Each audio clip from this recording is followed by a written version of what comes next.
You destroyed everything!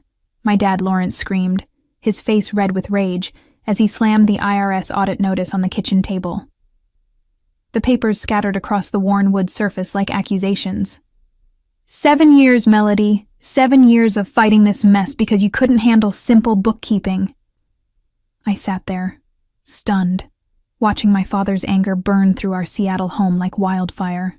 My sister Cordelia stood beside him, her arms crossed, shaking her head in that disappointed way that had become all too familiar. The Christmas decorations still hung from last week's gathering, but the festive atmosphere had long since died. My name is Melody Harrison, and I'm 35 years old. For the past 7 years, I've been living under the crushing weight of a mistake that allegedly destroyed my family's accounting firm, Harrison and Associates. Every family dinner, every holiday, every phone call has been a reminder of how I supposedly ruined everything we'd built together. Dad, I've told you 1,000 times, I said, my voice barely above a whisper. I followed the procedures exactly like you taught me. I don't understand how those entries got changed. Don't lie to me. Lawrence's voice cracked with emotion. The IRS found deliberate alterations in the books. Someone changed those numbers, and you were the only one with access to that software. Cordelia stepped forward, her expression a perfect mixture of disappointment and pity. Melody, we've been over this. The audit trail shows your login credentials, your computer, your changes. She pulled out a folder thick with documents. Maybe if you just admitted what happened, we could finally move forward as a family. But I hadn't done anything wrong. I knew I hadn't. Yet here I was, 7 years later, still trying to prove my innocence to the two people who should have believed me the most. The audit had found discrepancies totaling nearly $200,000 in client accounts, and somehow every finger pointed back to me. I've paid back every penny of those penalties, I said, feeling tears sting my eyes. I've covered the legal fees, the settlements, everything. What more do you want from me? Lawrence's expression softened slightly, but the disappointment remained. I want my daughter back. The one who cared about this family enough to tell the truth. As I looked around the room where I'd grown up, where we'd celebrated every achievement and milestone, I felt a familiar ache in my chest. The walls were covered with photos of our family's success. Lawrence receiving business awards, Cordelia graduating summa cum laude from her accounting program, and me, conspicuously absent from the more recent pictures. Something felt wrong about this whole situation, but I couldn't put my finger on what it was. Growing up, I'd always been the reliable one. While Cordelia charmed everyone with her perfect grades and social connections, I was the daughter who stayed late to help Lawrence organize client files and learn the business from the ground up. I genuinely loved the work, the precision of numbers, the satisfaction of balancing books perfectly, the trust clients placed in our family firm. Cordelia, 2 years younger, had always been Lawrence's favorite. She was beautiful, brilliant, and had a way of making everyone in a room focus on her. When she graduated with her accounting degree, Lawrence practically glowed with pride. Now we can really expand the business, he'd said. Having both my daughters working alongside me is everything I ever dreamed of. But even back then, I noticed things. Cordelia would come in late, leave early, and somehow always managed to avoid the tedious reconciliation work that kept our books accurate. She preferred meeting with high-profile clients and attending networking events, leaving me to handle the detailed financial work that actually kept the business running. She's building relationships, Lawrence would say whenever I mentioned the uneven workload. That's just as important as the day-to-day operations. I never minded. I was proud of my skills and trusted that my contributions were valued, even if they weren't as visible as Cordelia's networking successes. I had my own apartment in Capitol Hill, a small but comfortable place where I could decompress after long days at the office. The changes started gradually in the months before the audit. Cordelia began staying later, often working alone in the office after everyone else had gone home. She volunteered to handle more of the software updates and system maintenance, tasks she'd always avoided before.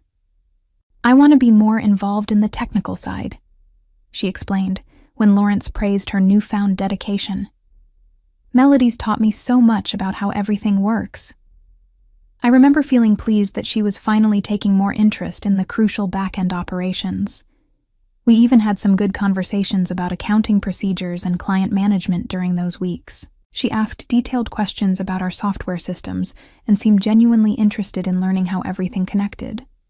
Looking back now, I realized she was asking about security protocols, backup procedures, and audit trails.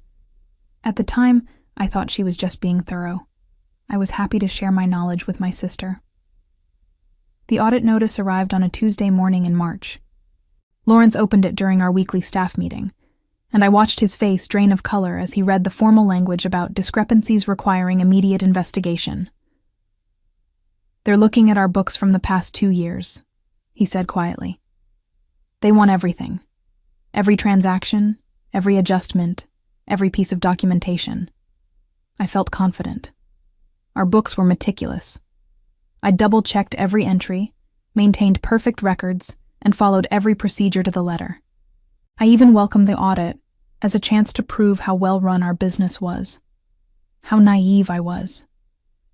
The IRS investigators arrived 3 weeks later, and my world began to crumble. They set up in our conference room with boxes of documents and laptops, methodically going through every transaction with the intensity of surgeons examining a patient. I cooperated fully, walking them through our procedures and explaining our filing systems. Agent Patricia Williams seemed particularly interested in our software logs and user access records. She was thorough but professional, asking detailed questions about who had access to what systems and when. "Miss Harrison," Agent Williams said during my interview, "we found several entries that were modified after the initial posting. Can you explain why these changes were made?" I stared at the printouts she handed me. The numbers were wrong, completely different from what I remembered entering. Client payments had been moved between accounts, expense categories had been changed, and there were adjustments I'd never made. "I don't understand," I said, studying the documents. "These aren't the entries I made. Someone must have changed them after I input the original data." Agent Williams nodded, making notes. "According to our computer forensics team, these changes were made using your login credentials from your workstation. Can you explain how that might have happened?" My stomach dropped. I always log out when I leave my desk. I never share my password with anyone. The timestamp shows these changes were made at 11:47 p.m. on February 14th. Were you in the office that night? February 14th, Valentine's Day. I'd been home that evening, having dinner with my college friend Patricia at a restaurant downtown. I had the receipt in my purse, the credit card statement, even photos we'd taken at the restaurant. "No, I was out that evening. I can prove it." I showed her the evidence, feeling a mix of relief and confusion. Someone else must have used my login somehow. But Agent Williams' expression remained neutral. "We'll need to investigate further. In the meantime, we'll need you to step away from any financial responsibilities until this is resolved." The investigation dragged on for months. Every week brought new questions, new accusations, new evidence that seemed to point directly at me. The computer logs showed my credentials, my workstation, my access codes. The financial discrepancies totaled $197,000 across multiple client accounts. Lawrence grew more distant with each revelation. "How is this possible, Melody?" he asked during one particularly painful family dinner. "If you didn't make these changes, then who did?" Cordelia was supportive during those early days, often staying after our family meetings to offer comfort. "I know you didn't do this intentionally," she'd say. "Maybe you were just overwhelmed and made some errors. Dad will understand eventually." But I knew I hadn't made any errors. I'd been meticulous, careful, and professional. Someone had deliberately altered our books, and that someone had done it using my access. The question that haunted me as the investigation continued was simple. Who else could have had access to my login credentials? I was about to discover that the answer was closer to home than I ever imagined.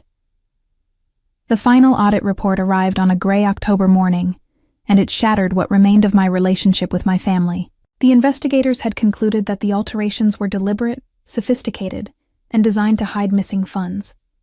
The penalties alone would cost the business nearly $300,000, not including legal fees and the damage to our reputation. Lawrence called an emergency family meeting that evening. I walked into his home office feeling like I was approaching my own execution. The room smelled of old leather and disappointment, the same space where he'd taught me about business ethics and family loyalty years before. "The final report confirms it," Lawrence said without looking up from the paperwork. "Deliberate manipulation of client accounts. Funds moved between accounts to hide shortfalls. The pattern shows planning and intent." Cordelia sat in the chair across from his desk, her face a mask of carefully controlled emotion. "What does this mean for the business?" she asked quietly. "We'll survive, but barely. The penalties will wipe out most of our reserves. Some clients are already talking about leaving." Lawrence finally looked at me, and I saw something die in his eyes. "Melody, I need to know. Did you take money from client accounts?" The accusation hit me like a physical blow. "Dad, I would never steal from our clients. You know me better than that." "I thought I did." His voice was barely a whisper, but the evidence doesn't lie. The computer logs, the timing, the sophistication of the alterations, it all points to someone with your level of access and knowledge. Cordelia reached across the desk and touched Lawrence's hand gently. "Dad, maybe we should consider that this was a cry for help. Melody's been under a lot of stress lately." I stared at my sister in disbelief. "A cry for help? Cordelia, I didn't do this." "The evidence says otherwise," Lawrence said firmly. "And until you're willing to take responsibility for what you've done, I can't have you involved in the business." That night, he read me out of his will. My inheritance, which would have been my share of the family business, was revoked. "Actions have consequences," he said as he signed the papers. "When you're ready to tell the truth, we can talk about rebuilding trust." Over the following months, the financial pressure became crushing. The business couldn't afford to pay the penalties, so I voluntarily took on the debt. I refinanced my apartment, took out personal loans, and started working freelance accounting jobs to generate enough income to cover the payments. Every month, I sent checks to cover the legal fees, audit penalties, and business loans.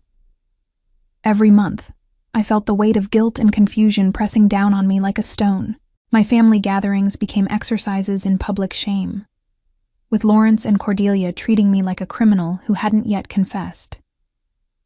"We appreciate what you're doing to make this right," Cordelia would say in front of other family members, her voice dripping with false compassion. "It takes courage to face the consequences of your mistakes." But I hadn't made any mistakes. I knew that with absolute certainty, even as everyone around me insisted otherwise. The problem was proving it. I started keeping detailed records of every payment I made, every sacrifice I endured, every humiliation I suffered. If I was going to bear this burden, I wanted documentation of exactly what it cost me. The file grew thick with receipts, bank statements, and copies of checks totaling over $200,000 in penalties and fees. The worst part wasn't the money, it was the isolation. Friends started treating me differently when word spread about the audit. Professional contacts became distant. Even casual acquaintances seemed to look at me with suspicion, as if financial fraud was contagious. I found myself working longer hours, partly to pay the bills and partly to avoid the judgmental looks and whispered conversations. My world had shrunk to my small apartment, my freelance clients, and the monthly ritual of writing checks to cover my supposed crimes.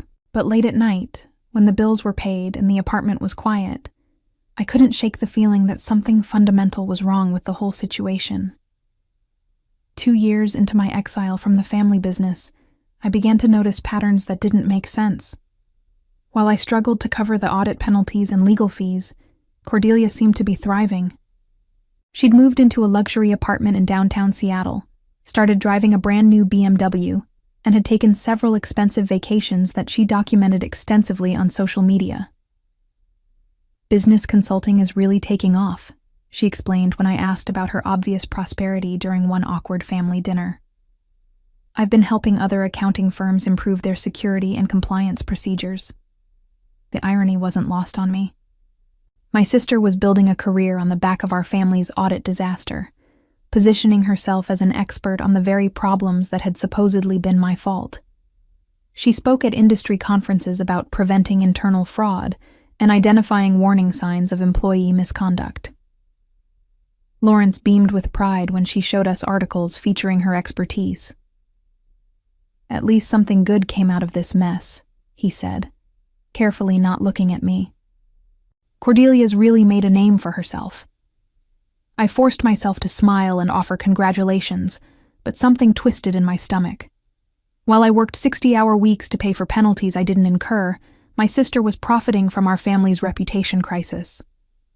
The breaking point came during Thanksgiving dinner that year.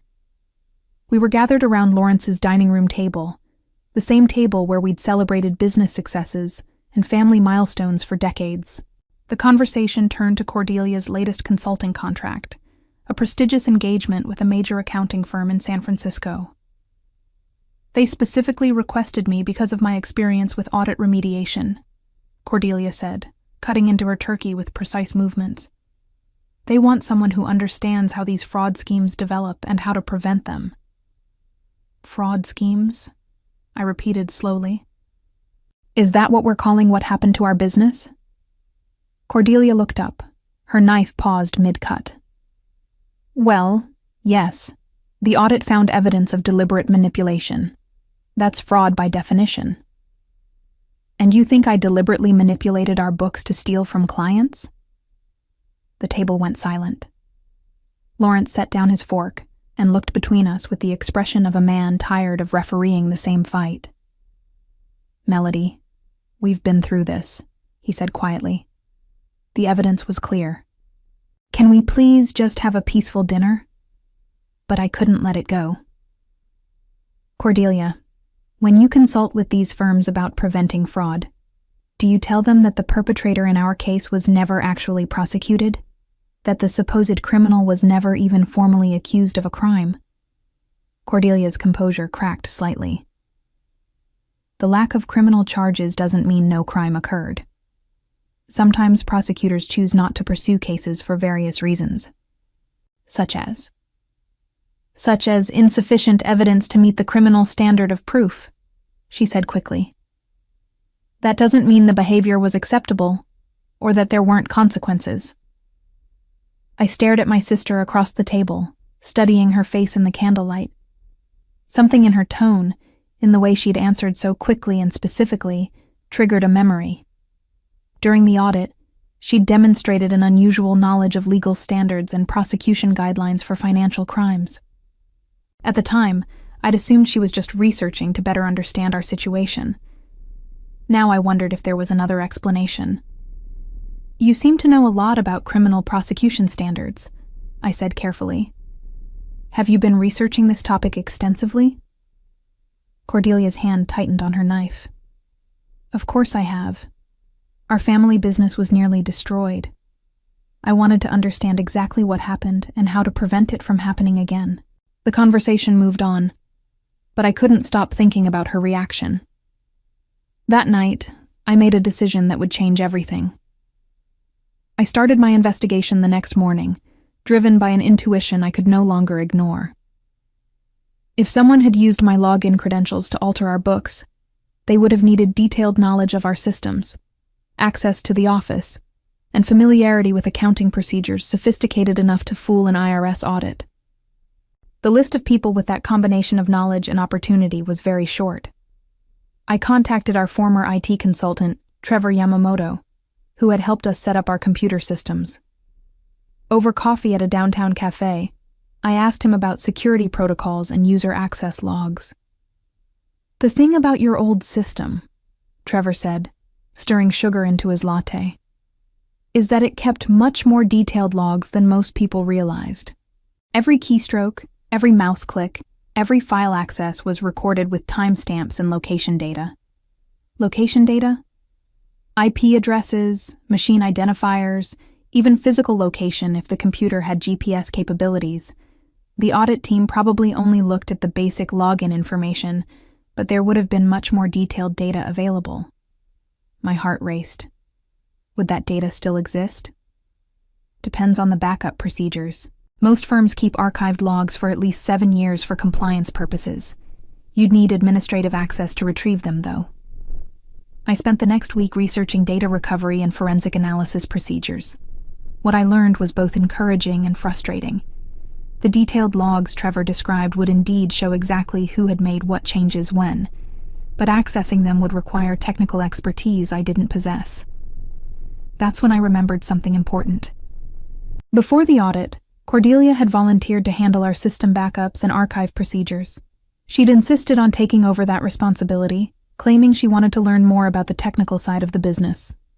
I drove to the office building where Harrison and Associates had operated. The business had downsized significantly after the audit, but Lawrence still maintained a small office on the second floor.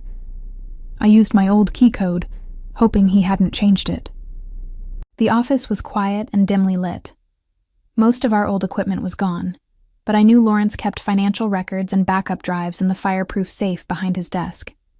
If the detailed system logs still existed, they would be there. I found boxes of backup drives dating back 8 years. Each was carefully labeled with dates and system identifiers. My hands shook as I located the drives covering the period when the fraudulent entries had been made. Using a laptop I'd brought, I began searching through archived files. The technical data was overwhelming, thousands of entries showing every interaction with our accounting system. But slowly, patterns began to emerge. The fraudulent entries had indeed been made using my login credentials. But according to the detailed logs Trevor had described, they'd been made from Cordelia's computer, using her IP address, from her physical location in the office. I stared at the screen, hardly believing what I was seeing. The timestamps showed that someone had used my login from Cordelia's workstation during evening hours when I could prove I was elsewhere. More importantly, the logs showed that Cordelia's credentials had been used to access my password file several days before each fraudulent entry. She had stolen my login information, used it to make the alterations, and then covered her tracks by deleting the obvious evidence while preserving plausible deniability. But there was more. Hidden in a folder marked Personal Backup, I found something that made my blood freeze. It was an email draft, never sent, dated 3 days before the audit notice arrived. The subject line read, Contingency Plan, M Investigation. I opened the file with trembling fingers and read the most devastating betrayal of my life. The email was addressed to no one, clearly a draft that Cordelia had written but never intended to send. It was a detailed plan for handling the upcoming audit and ensuring that I would take the blame for her alterations to our books. The changes I made to client accounts should be discovered within the next few weeks, the email began. I've been careful to use Melody's login credentials for every alteration, and I've deleted the obvious traces from the system logs.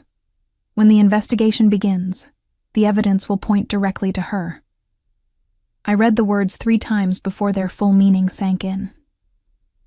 My sister had deliberately sabotaged our family business and systematically framed me for her crimes.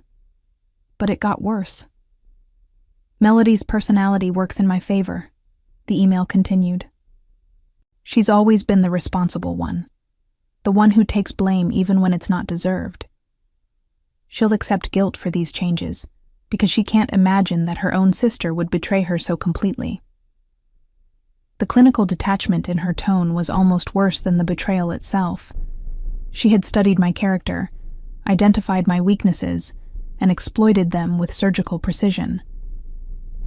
The key will be maintaining sympathy for her while supporting Dad's disappointment. I need to appear loyal to family while letting her dig herself deeper into guilt and isolation.